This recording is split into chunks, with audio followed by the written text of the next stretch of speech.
got decking up and down here, and I'd say about 15% of the boards have been pushed up by the force of the water. So there's some minor structural damage. Looking over at Brickell Key and over at these high rises here in the Brickell area on the mainland, the water is splashing up over the bulkhead and the seawalls, but we haven't had much of a surge. I'd say it's up 2 or 3 feet, but it wouldn't be up 5 feet based on where the water was yesterday. And these boards here, I noticed the nails have been pushed up by about 1.5 inches. So with this unrelenting pounding surf, I think most of the decking is going to be gone by later on this afternoon. Chris trying to hold on. Hang in there, Chris. As the wind is not going, oh, Chris goes down. Are you okay, Chris? Yeah, he's okay. He's okay. He just, the wind got a hold of him. Get Chris back up. I'm fine. Chris is fine. Chris, you okay? Yeah, a little too much wind there. He's okay. That's what happens when you got the rubber shoes on in the wet walkway. So this is the kind of wind we're dealing with here. We'll come back in here and get out of the wind. Ooh, I tell you what, it's a real pounding out there this morning here in Miami. We're going to be dealing with this all day long, except the wind direction will switch as we get into the middle part of the afternoon. Let's go back to Carl Parker, I believe, in the lab. Carl, this is the worst of it, but it's going to last what seems like an eternity here in South Florida. Yeah, that's really what it's all about, Mike. It's a long duration event because this storm is so large and so powerful, and it has now officially made landfall in the Keys. Here's a look at the statistics, and we're talking about only the first time that we've seen 2 Category 4s making landfall in one season. 130-mile-per-hour winds as it made landfall in the lower Florida Keys at 9:10 this morning. There is still now an extreme wind warning that has been extended until 11:15 for tornado-like winds there in the lower and middle Keys, especially where you see this very heavy rain. That's where that velocity can really be brought down to the ground. So areas just west of Marathon getting absolutely pounded right now, as well as near Key West. And you're talking about it easily well over 100-mile-per-hour wind. We are seeing that occasionally in South Florida as well. So you've got this enormous area of strong winds coming in and across South Florida now. Winds gusting to 60 in Pompano, gusting to 47 in West Palm. This is what's going to go on for hours and hours and hours. As we look at the velocity data, what we see here is that there are winds that are just about 1,000 feet off the ground that are up to around 90 miles per hour. And so where we see heavier rain, it can bring that velocity down to the ground. And this is the kind of thing that's going to go on right through this afternoon. It's not going to change very much at all. And we've got a tornado threat on top of that. There's Brevard County under warning going until 9:45.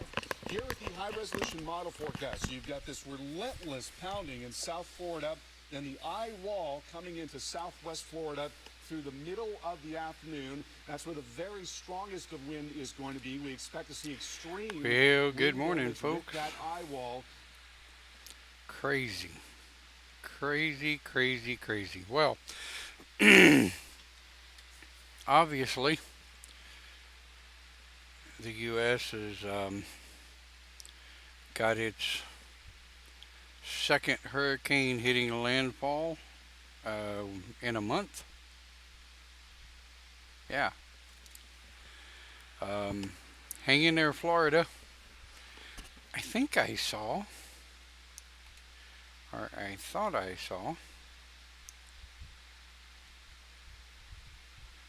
Jennifer. Yeah.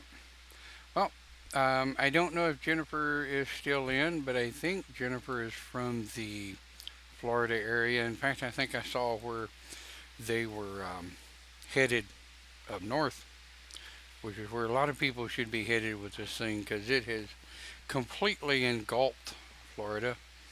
And of course, they were highly concerned that it was going to bounce up the coast into the Louisiana-Texas borders. as well as Hammer, Florida, and just right on up. Um, then there was another hurricane earlier in the week that went into Mexico that they were afraid was going to take a turn for the worse, as it were. At one point, there were three Hurricane Cat 4s and Cat 5s right behind each other. Shit. All right. Well, I was requested, and Dave looks like he's either fixing to board a plane or a train or something. I think he says, good morning, boarding now. Hitting the keys hard. Where did he say? He said something somewhere about he'll watch the recorded version. He's fixing to board for Nashville. So, man's headed for Nashville. Yeah.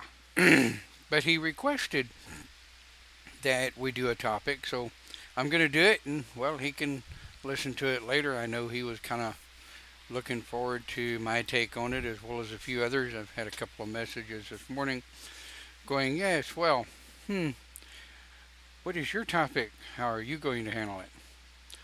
Well, I will go ahead and unpin his comment after I read it here. But Dave's comment says a very important topic for some. He says, how about we do a topic with people dying?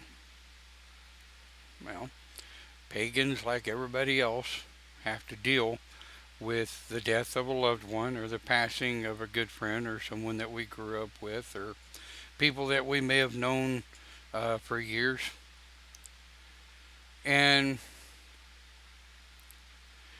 But I kept this topic pinned up at the top here.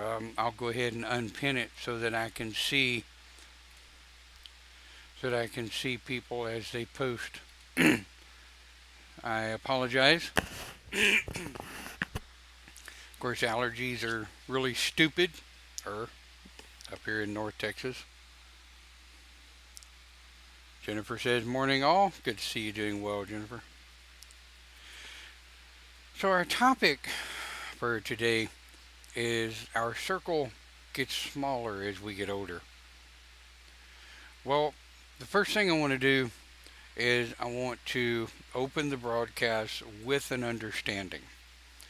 This is a very highly volatile topic. It's very emotional to human beings.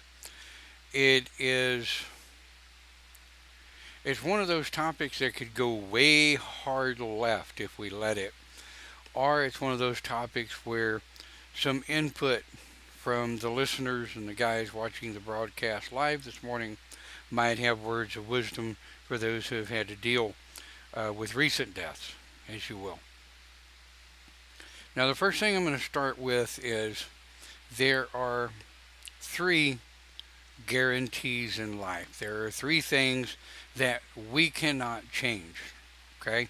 And I want you to understand that the 3 guarantees are life. Well, that's already gone. Obviously, we're here. There's the living of the life, taking a couple of breaths. And there is the ending of the life. The ending of the life where we move on, where we either go to Valhalla, heaven, hell, underworld, whatever your belief might suggest that you would go. And here's where the belief of what happens to us in death is very personal. It's very personal to each and every one of us.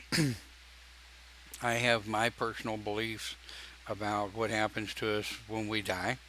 Other people will have their personal beliefs of what happens to us when we die. Now, I'm going to throw mine out there, and you guys can feel free to throw yours out there in the chat area, right? But here's mine. Number 1, like I say, we have 3 guarantees: birth, living, and death. Now, birth, it happens. You have stillborns, you have miscarriages.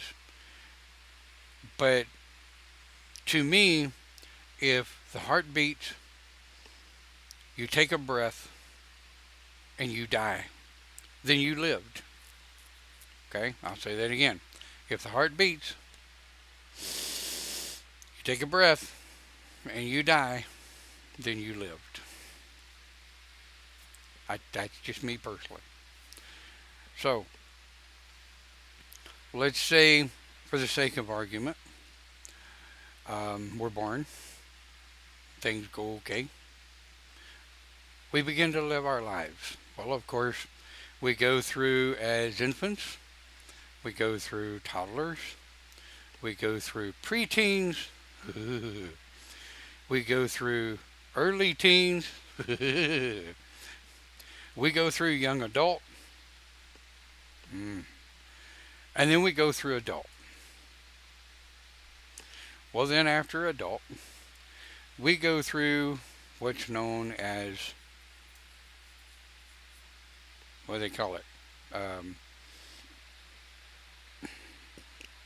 Aging. My people of my age group, some areas at 55 consider me a senior citizen. Some areas at 62 see you as a senior citizen. Some areas that you don't show to be a senior citizen until you're 65. So, you know.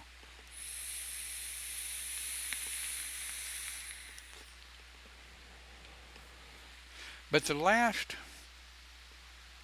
guarantee, the unchangeable guarantee, at least for now, is the ending of the life.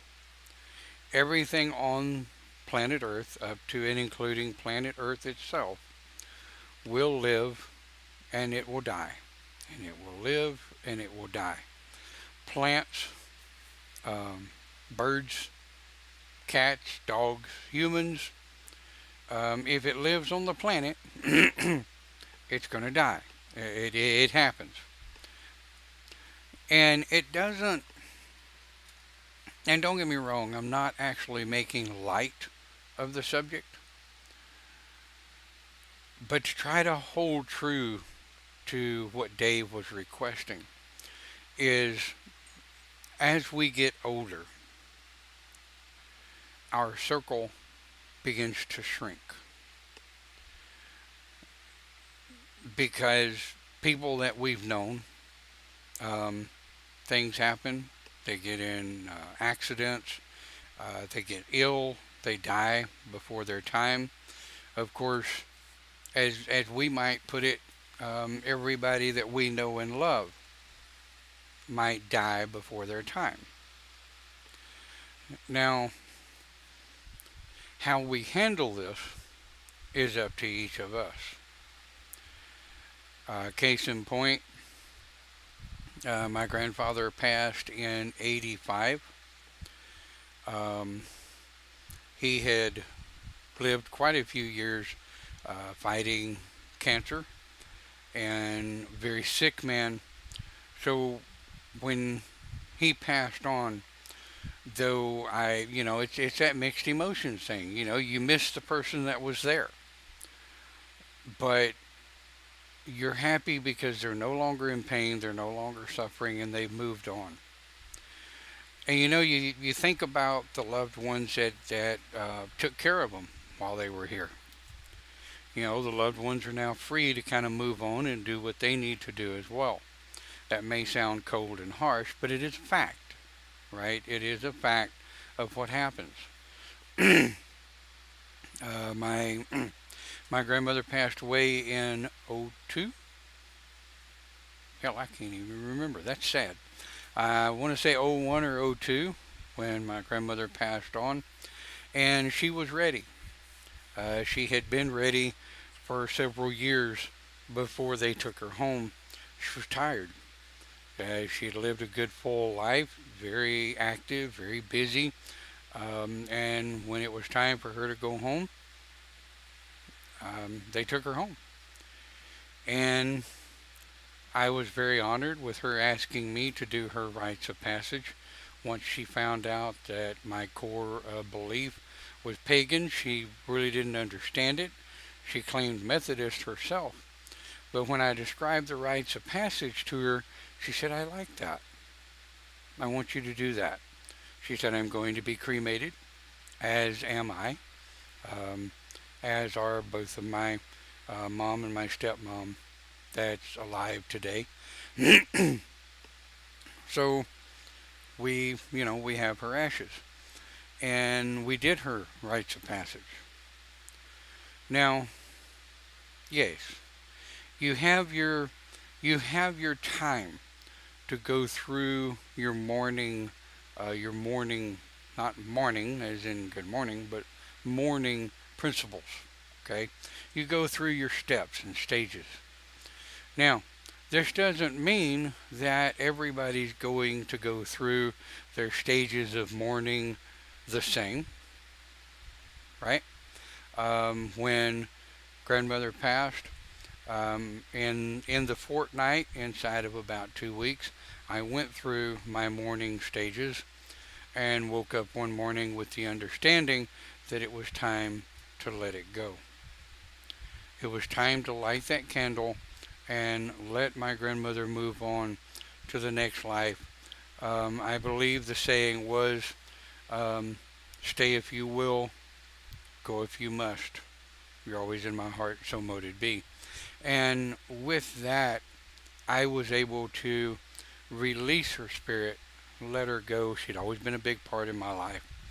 And I will have to do, once it's time, the same thing with my parents. But the whole point of the thing is yes, it's hard. Humans, wow, humans don't like losing anything.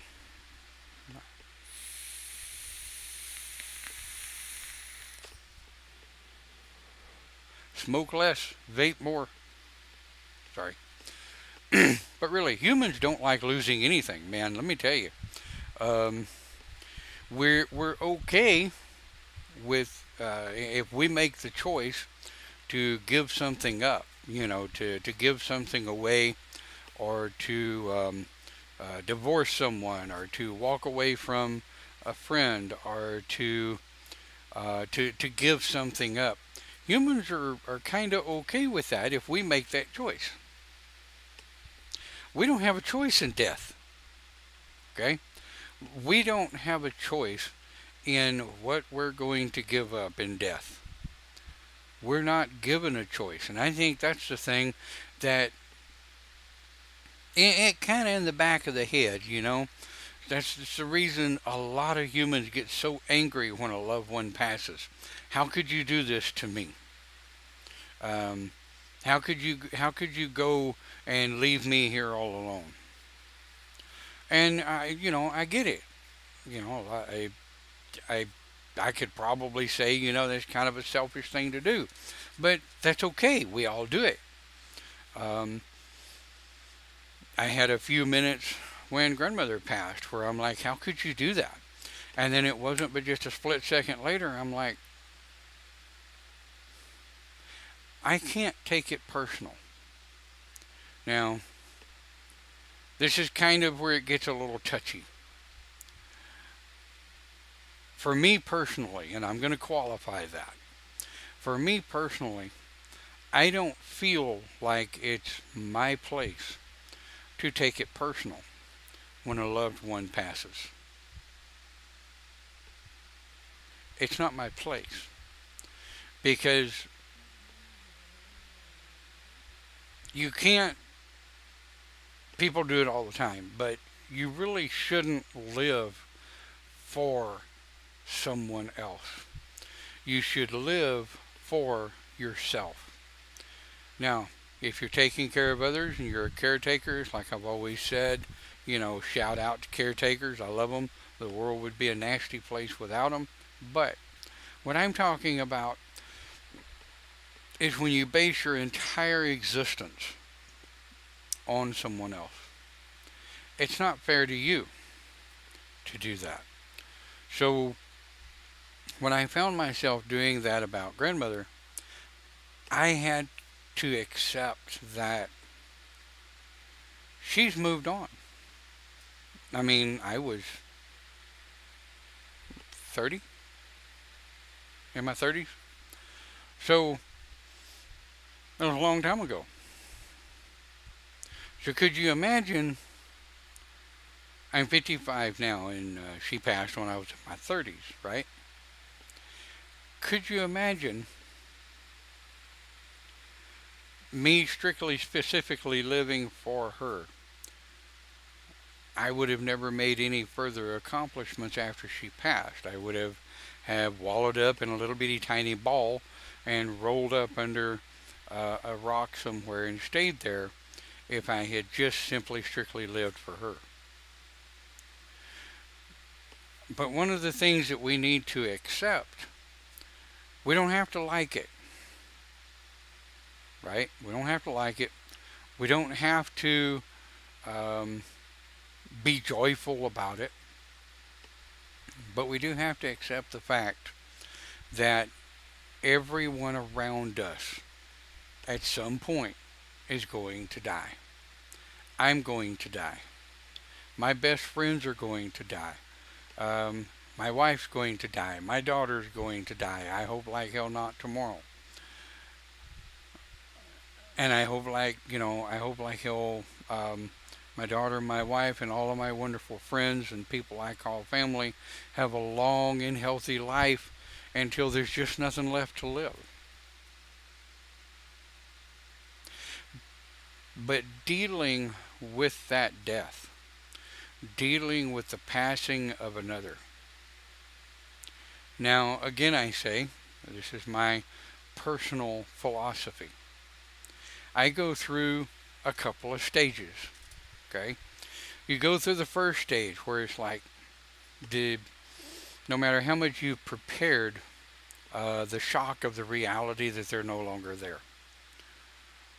So you go through the sadness, the depression, the momentary anger, and this is the real one, the momentary anger and the depression that you really want to be careful with, because the two of those can wrap up the anger and the depression, and they can feed each other until you become such a wreck that you're no longer good to yourself or anyone else. So you go through those steps, right? The sadness, depression, the momentary anger. Then you get into the acceptance of the reality that they're no longer here. Spiritually, you may still talk to them. That's wonderful. But emotionally and psychologically, you have to let them go. Because if you don't, emotionally and psychologically, if you don't let them go, they begin to wrap up in your mind, and you begin to wrap up in yourself. And before you know it, you find yourself on a manic depression bipolar roller coaster where all you're doing is this. And you never are able to regain that momentum of understanding. Now, I'm not going to sit here and tell you that you can't put yourself on an emotional roller coaster.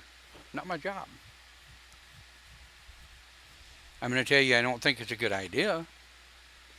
I'm going to tell you I don't think it's healthy. But you can do any damn thing you want to do. I mean, when somebody passes and someone you love moves on, you can stand there and bang your head into a concrete wall if you want. That's your life. You can do with it what the hell you want to. I'm coming at it from a more philosophical idea of dealing with the circle growing smaller as we get older.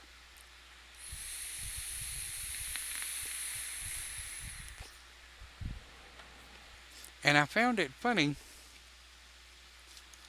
I don't know if it's funny, haha, but funny that when I went into meditation last night and right after Dave come up with this idea for this topic, I went into meditation, talked to spirit guide, and talked to counsel, and I'm like, what's the best way to approach this? Do I approach it as a pagan minister and come at it from a totally spiritual standpoint? Do I approach it as a shaman and come at it with the shaman philosophy? The shaman philosophy, I promise you, would probably piss off a lot of people. Or do I come at it as a human with a spiritual foundation? Well, my counsel and my spirit guides, having the sense of humor that they do, their quick answer was, are you not human? Yeah, last time I checked. Yep, I'm human. Ow. Yep, I'm human. I feel. Okay. So, do you not think that coming at this from a human standpoint with a spiritual foundation would not be the best way to come at it? Makes perfect sense.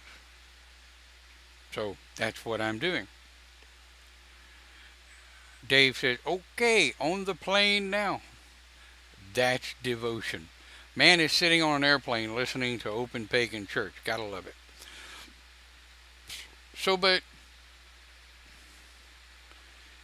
in the bigger scheme of things, Cindy puts it real well.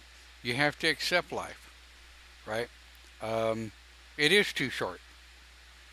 In the bigger scheme of things, in the cosmotic calendar, cosmosis, cosmotic. Anyway, in the calendar of the cosmos, a human life is a finite flicker of light. The average human nowadays in 2017 lives to their 70s, 80s, 90s, and even a few into 100. Back cosmic, thank you, in the cosmic time of things. Back 100 years ago, the average lifespan was between 30 and 50, wasn't it? 100 years ago, the lifespan was between 30 and 50. 100 years before that, you were lucky to see your 20s. And if you saw your 30s 200 years ago, you were considered an old person in your 30s. Yeah.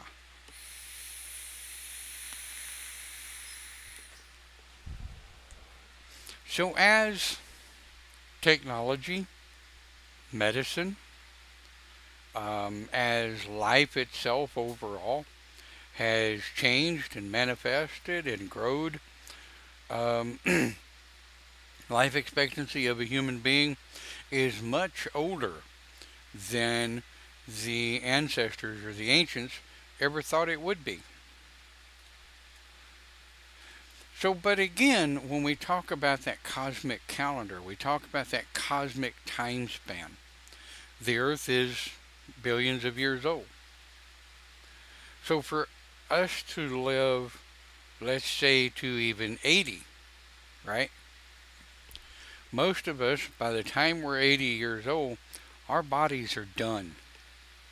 Very seldom do you see human beings over the age of 80 that are still mobile and independent and able to take care of themselves. Most of that because nowadays the people in their 80s of today were born in the 40s, in the 30s. Okay, no. My mom was born in 42. She's 75 because I'm 55. She's 20 years older than I am. So people in their 80s would have been born in the 30s. So we think about the technology that was of the 30s, and people are living to their 80s that were born in the 30s. It kind of makes you wonder, I was born in 62. So it kind of makes you wonder how long the world's going to have to put up with me. Hey, all I'm hoping is by the time I'm in my 80s and 90s, I'm still walking around and able to be independent and productive.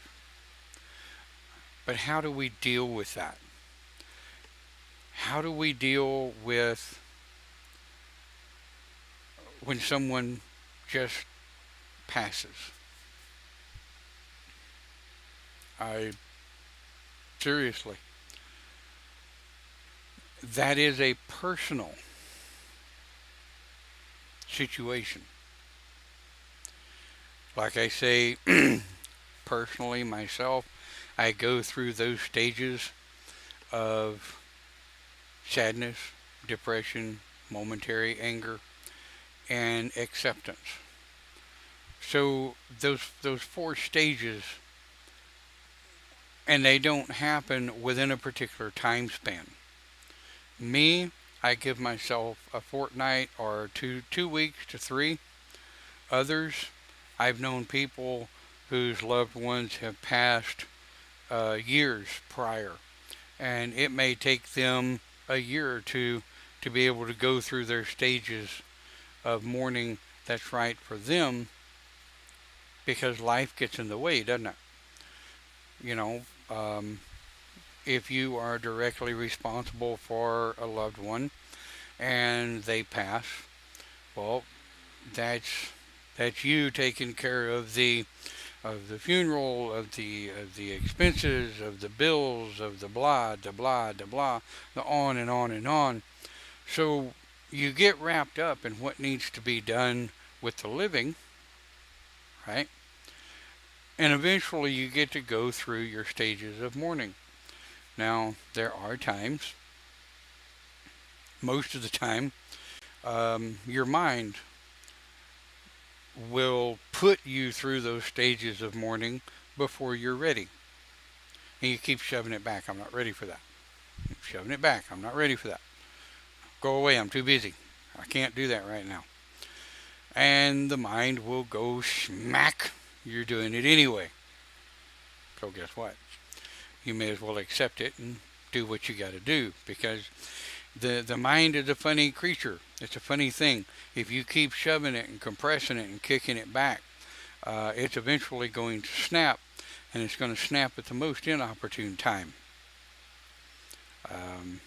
Very seldom can you control when the mind's going to snap.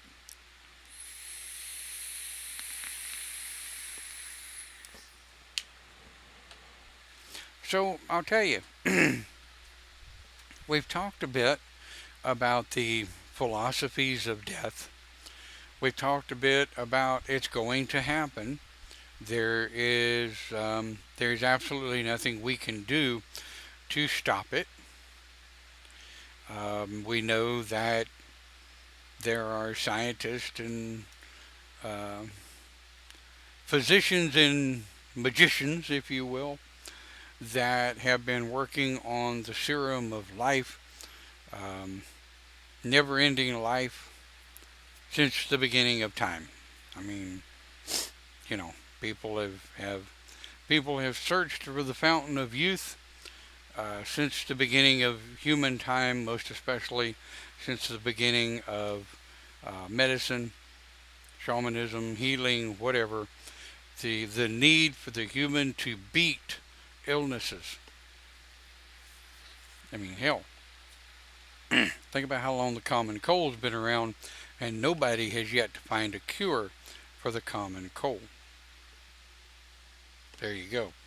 And today we have superbugs that are brought on by the abuse and over zealous antibiotics. I mean, every time you sneeze, somebody wants to slap you in the ass with an antibiotic or give you a pill, instead of helping the body fight those infections and diseases that come across. Topic for another discussion. But anyway,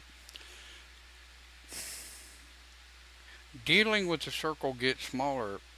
We've already talked about it 9 ways from Sunday. You have to decide early on how you're going to deal with death. And in this next segment, I am going to take a bit of a break, let my voice rest for a second. Um, Let you guys do a pause for the cause if you need to. So what I'm going to do is I'm going to put on a little flute music. We're going to flip over to the waterfalls on the other monitor. We're going to take about 5 minutes or so, maybe a little less. We'll be back momentarily here on Open Pagan Church.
And we're back. All right. I had to take a minute longer or two to get a fresh Dr. Pepper. Thank you very much. All right. So, as normal, our first segment, we're talking about as the circle gets smaller as we get older. Well, in the first segment, I like to lay the foundation of what the conversation is about, and kind of my own personal thoughts on it. Well, in this segment, we're going to talk a bit about dealing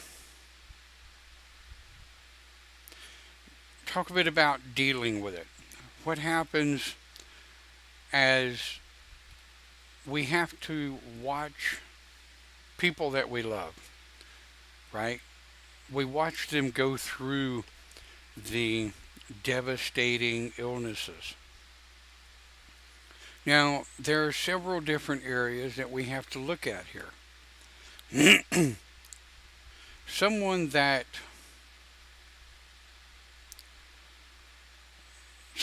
goes through a very slow, agonizing, suffering, debilitating death.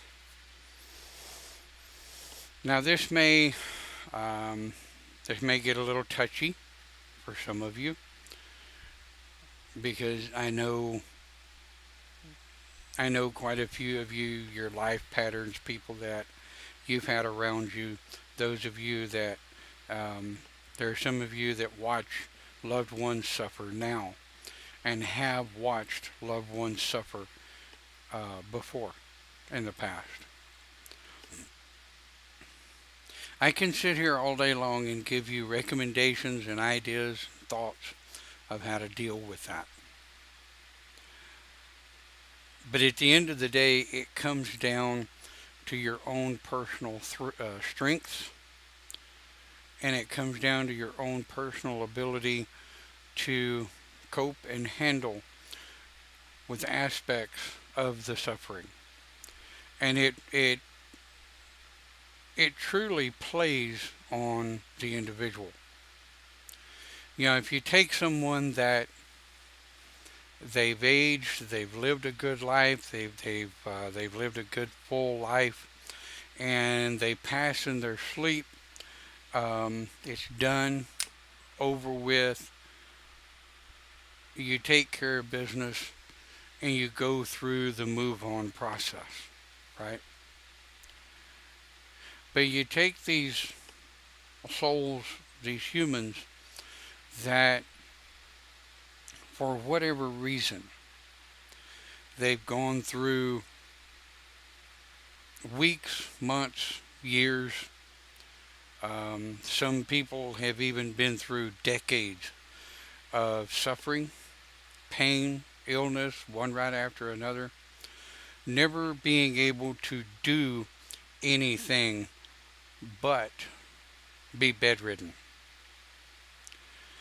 And yes, those of you that are watching the broadcast now and that will watch the pre-recorded broadcast later, you may think I'm talking about you personally, but I'm not. Because I promise you're not the only one on this planet that is dealing or has dealt with this type of situation. There is no magic answer.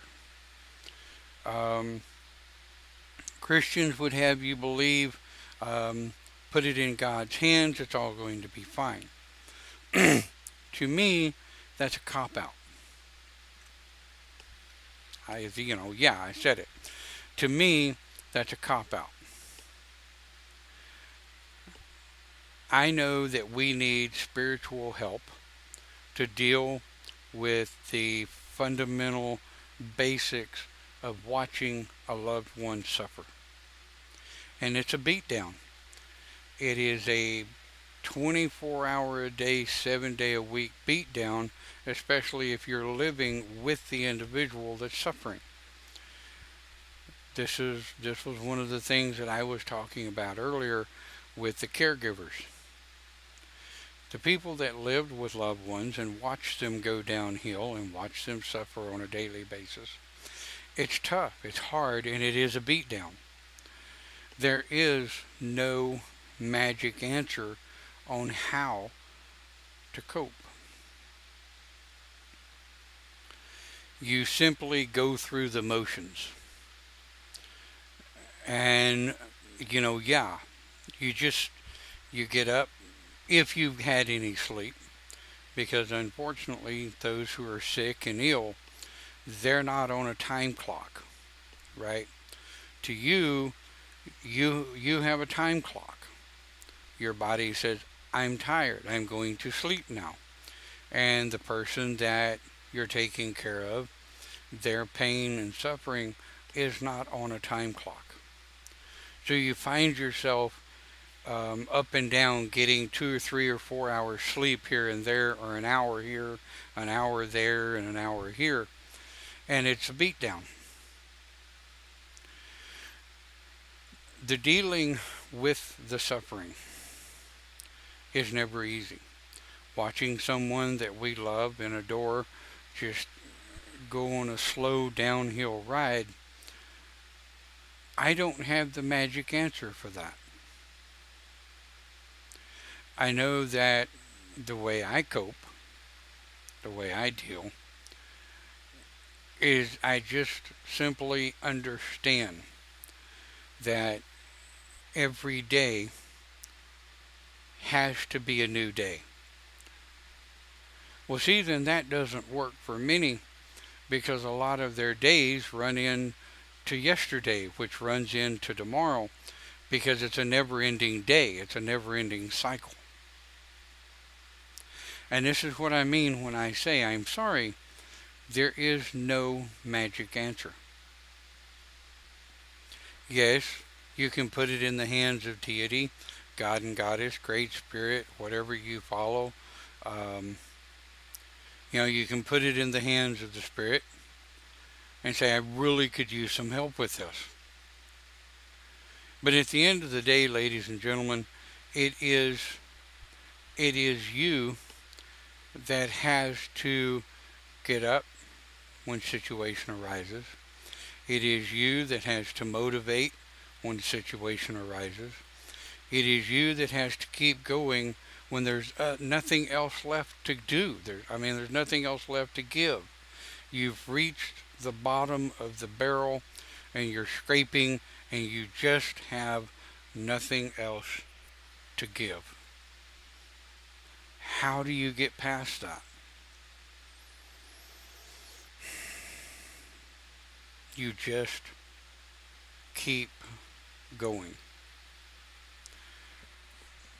until the day comes that loved one has decided to go home, or they have decided to take them because their place is ready. We, as mobile living human beings, cannot gauge or judge the time of those who are dying around us.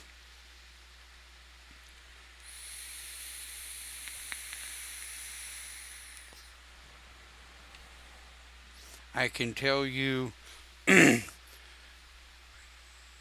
on so many levels, I can sit here and say, well, you're making this all about you, when it really has nothing to do with you.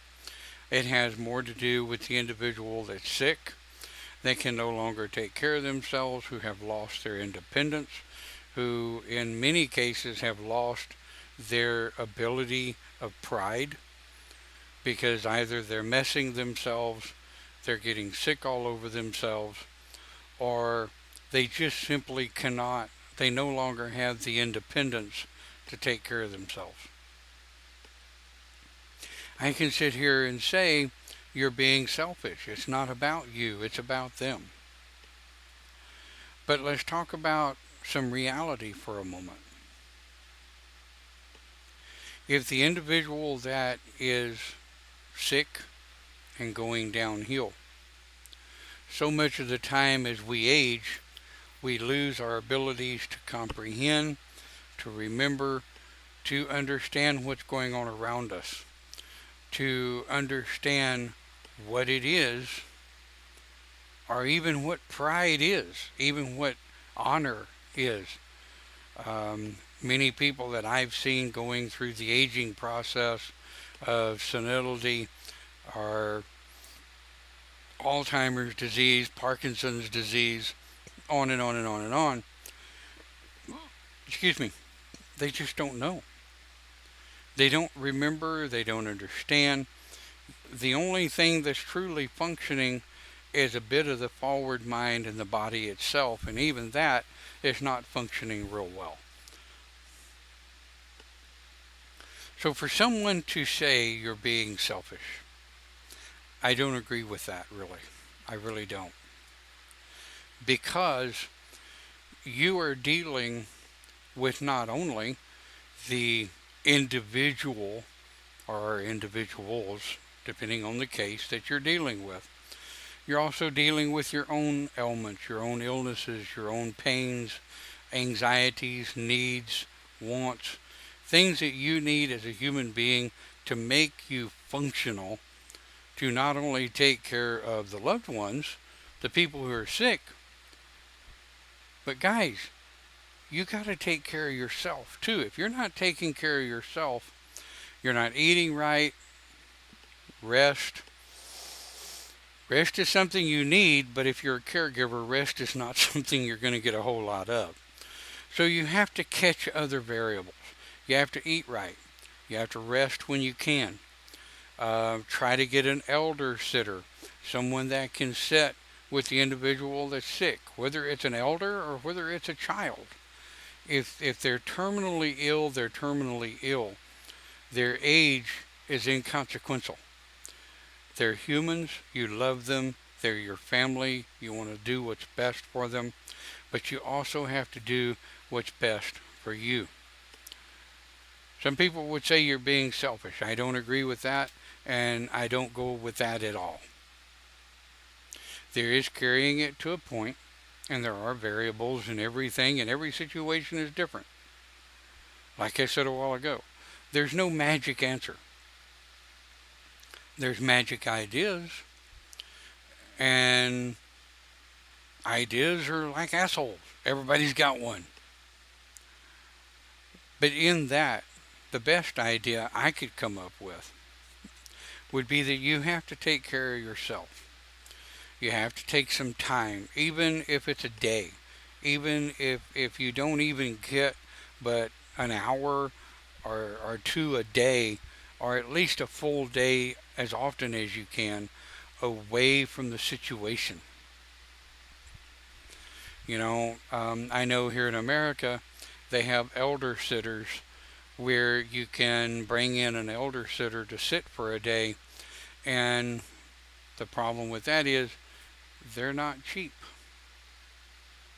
They never are.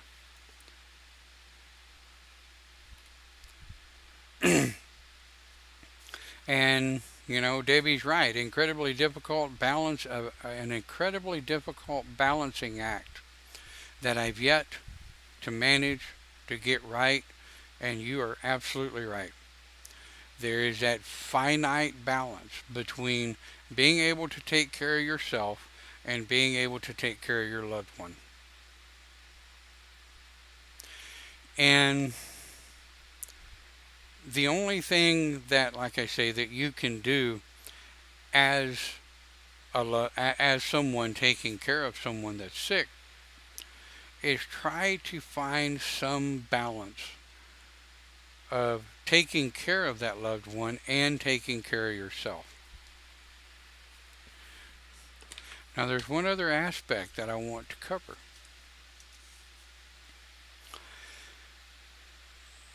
Moving on once it's all done.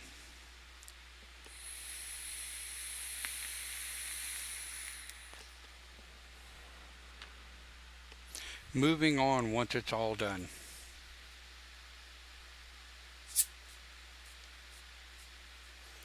That is as individual as dealing with the pain itself.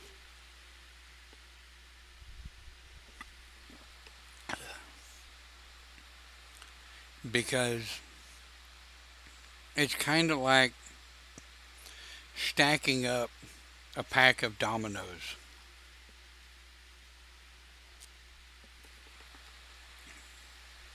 Each day or each week that you are a caregiver, it is stacking dominoes, one on top of the other. And as you're stacking those dominoes, the stack gets taller and taller and taller and taller. And as long as you are doing that, and as long as you are in that role, the dominoes keep stacking. Well, when the person of your family, of your circle, finally does pass, those dominoes don't just unstack. They don't just very slowly come off from the top. All of the dominoes are yanked at one time and fall to the ground. Because all of that stress and anxiety and everything else that you built up taking care of this either elder, child, family member, friend, whatever, all of that stress and anxieties that has been built up over the time span that you were caregiver is yanked out from under you. It's gone. So now this momentum that your body has gotten into and this daily trek that you've gotten used to doing is not there. And see, humans are very repetitive creatures. We're very predictable, most of us. We have routines that we do on a daily basis. Well, when something happens to trip that routine, it's a bother. Well, if you've been taking care of a loved one, or you've been taking care of someone that's sick, or you've had that daily routine for however long, and all of a sudden, that daily routine's not there anymore. All of the dominoes have crashed to the floor. Your daily routine is going to hell. All of a sudden, you don't know what to do with yourself because you spent all of this time building up this thing that you have to do on a daily basis, hour by hour, minute by minute, day by day. How do you cope with that? The same way that you cope with anger management. I know. What the hell, what are you talking about? Well, how do you deal with anger management? The power word. The single most important power word in anger management and self-destructive behavior is stop. Stop what you're doing. Stop your thought process. Stop what you're doing. Stop the momentum. Stop the routine. Just plain old stop. Sit down, take a breath, stop for a minute and go, okay. That's no longer there. I no longer have that momentum. I no longer have that routine that I have to do on a daily basis. I no longer am able to do that.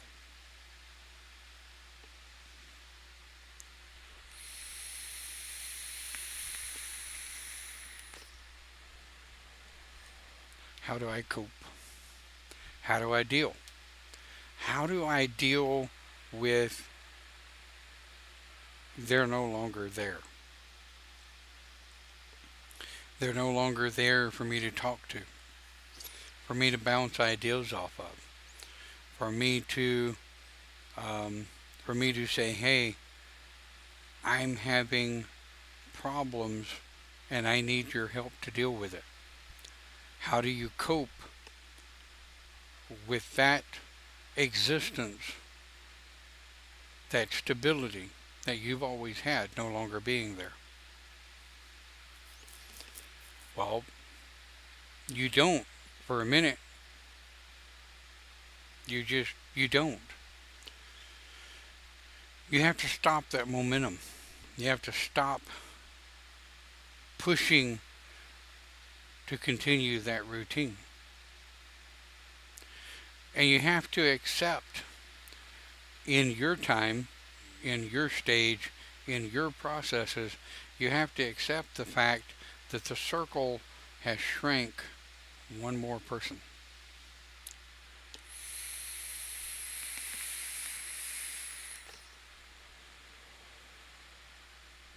It's not easy.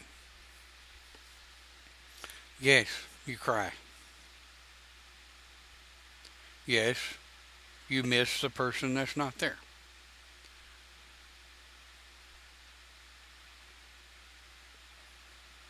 But then you move into the stages. You move into things that keep you busy. You change the routine. You change the routine to keep yourself busy doing other things that are productive, that are forward momentum going, right? Debbie posted a very good point. Says, I don't stop. I pick up my needlepoint, my crochet, my knitting, whatever forward, whatever I can do to occupy my brain to move forward.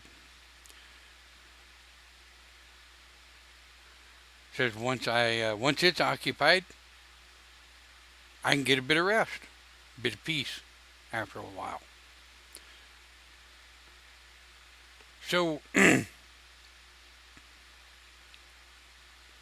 and Debbie's right on another topic. Harder when their spirit is still around most of the time. Now I'm going to cover that here in just a minute. But in the coping skills, the skills that a lot of people either don't have, were never trained to have, or don't understand how to get, is the coping skills of how to move on. Now, let's talk just a minute. Let's talk just a minute about social programming for death. Let's move in to how we as individuals are programmed to deal with death at a very young age.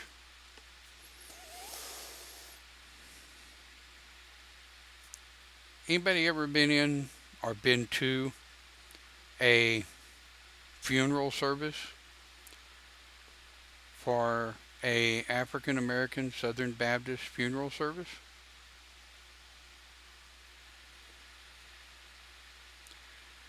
They are quite theatrical. Hey, so what do they deal with it? Rock and roll. First one I went to, I don't mind telling you, the first one I went to scared the hell out of me. Because these people are running up and down the aisle screaming, going, oh my God, the loss of the loved one. Jesus, save me. Really? And they were screaming at the top of their lungs this.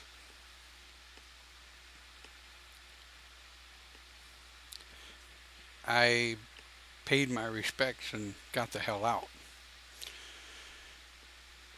And then I've seen other churches, through going to many funerals in my middle and older teens and early 20s, because there was a boatload of friends of mine that I went to school with that never lived to see 25.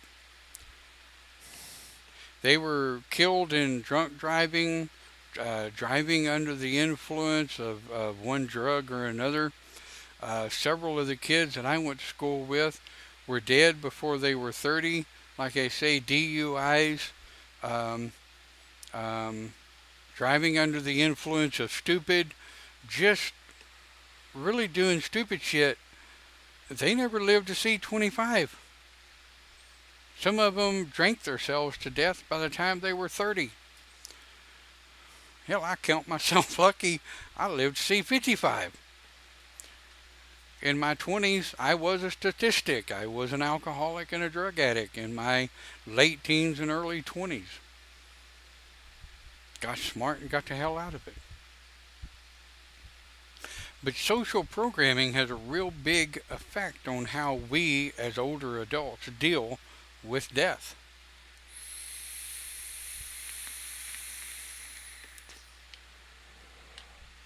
Most of the time,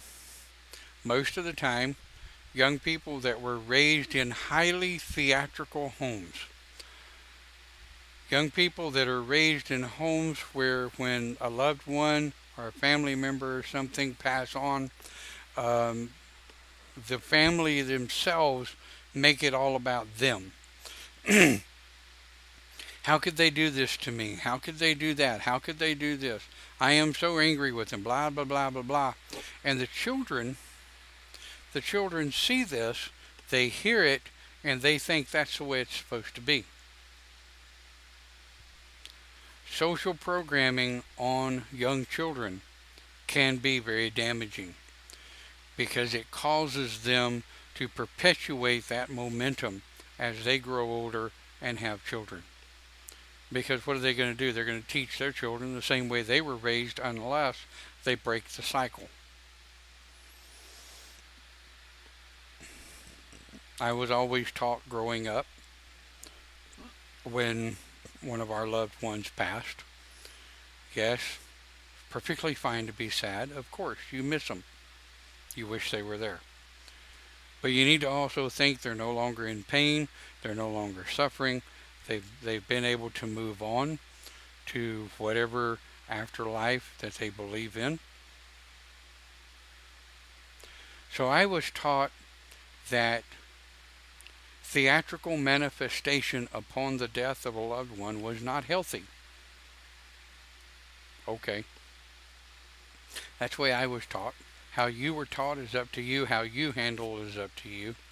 I don't recommend that you get angry and self-destructive and take it personal, if you will, that this particular individual has moved on. Because it's not healthy for you, and it's definitely not healthy for those that are around and the rest of the family. So that's that. How do you cope? How do you deal with the suffering of a loved one? You hang in there with that momentum.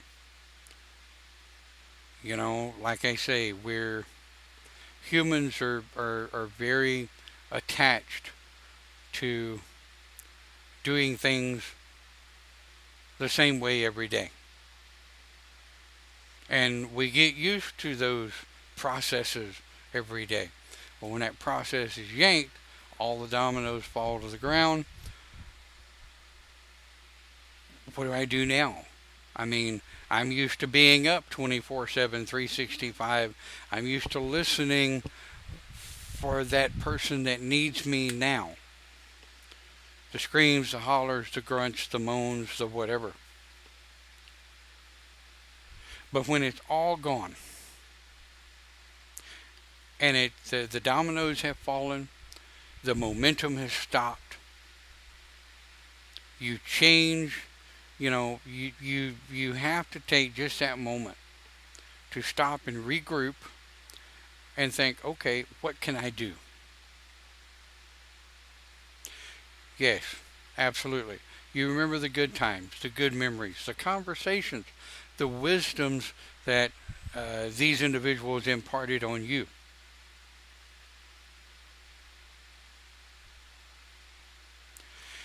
But what do we do when you are connected enough to the individual that's passed that parts of their spirit are still around. You still hear them talking. They're still giving you ideas, and quite frankly, some of them are still telling you what to do. Even after they've already passed and gone, they're still telling you what to do because it's what they always did.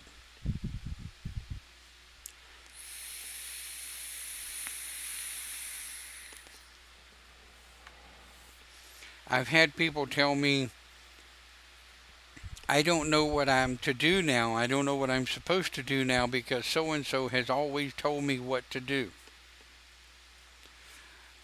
I don't know how to think for myself now because so and so has always told me what to do. You stop, you regroup, and you say, okay, I have this situation. What would so and so have told me to do? And then you take a look at what they would have told you to do because it's all programmed in here, right? You've heard it most of your life. It's all programmed right there in the back of your wee little head. So you pull that out and you can say, okay, what would you have told me to do? And you listen to that for a minute and you say, well, okay, that makes sense. But what do I want to do? There's where you change that momentum. There's where you begin to stand on your own as an individual because the person is gone. They can't tell you what to do anymore. It's up to you now. So and so would have told me to do A through Z. Well, when they were alive, I would have ignored that and come over on my hand and done, I'm going to do this, that, and the other thing. So you see, you've already been doing what you were going to do for years. You just don't have this over here smacking you around telling you, no, you're wrong. I want you to do it my way. You see where I'm going with that? You have already essentially, basically been standing on your own, doing your own thing anyway. But it was done just to buck the individual that was telling you what to do. So you've already been doing it. Listen to the spirit that's in your head and say, okay, that's a good idea. But I think I'm going to take your idea and I'm either going to go for it whole hog exactly like you're telling me to do, or I'm going to make minor changes and do it this way, take some of your ideas, put them with mine, and go down this direction. Or I really don't like that idea. I'll keep it in mind, but I'm going to go an entirely different direction. You are your individual person. You are your own person. Live that as your own person. Listen to the Spirit. But just because you listen to the Spirit doesn't mean you have to do what the Spirit tells you to do. And it goes back to the old saying, if something in your head told you to jump off of a mountainside, would you do it? It goes back to the old saying I was raised with, if your best friend jumped off the side of a building, would you do it? Well, that depends. Is there a swimming pool? Is there a parachute? Might give it some thought. So, wow. Long topic this morning. Good topic. Thank you, Dave. And thank you to you guys that have put in, that have asked questions. People that will watch the pre-recorded broadcast later, they will appreciate that. Keep that conversation going if you want. But I'm going to ask you to remember a couple of things. as we live, the fact is that we cannot change that people are going to live and they're going to die. We hate it. It sucks. We love them. We hate to say goodbye. But they're going to live and they're going to die.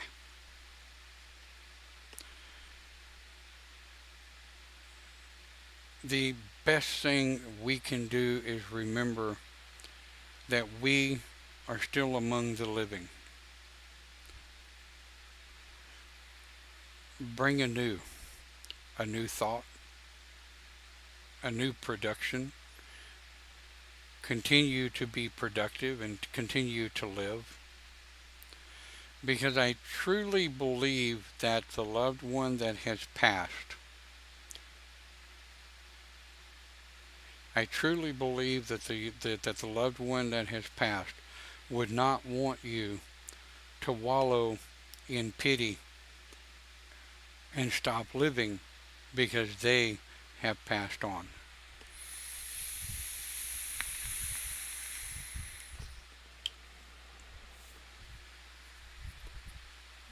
The never-ending forward momentum of life. The forward momentum of life is death and life and death and life and death. It's a understanding and acceptance that each of us, me producing the broadcast today, you listening or watching the broadcast when you do, the chances, the possibility of us not being here later today or tomorrow because Spirit has called us home, it's always a possibility. I'm going to wake up one day and I'm going to be a spirit. The body that I am in today will cease to exist. And I truly, in my heart of hearts, believe that when this body ceases to exist, my spirit will move on. That each of you that are listening to the broadcast today, when your body ceases to exist, your spirit will move on. I know it's hard watching our circle shrink as we grow older. And we can't replace those people that have passed on, but we can definitely meet new people.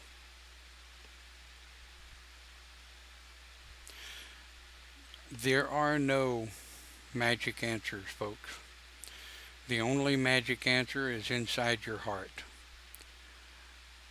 When you're dealing with the passing of a friend or a loved one, wish them best, wish them well, and wish them safe travels as they move forward. That's all for today. Thank you very much for listening. It's been a good topic. We look forward to other topics. We'll see you next week here on Open Pagan Church. Have a great day and have a good week.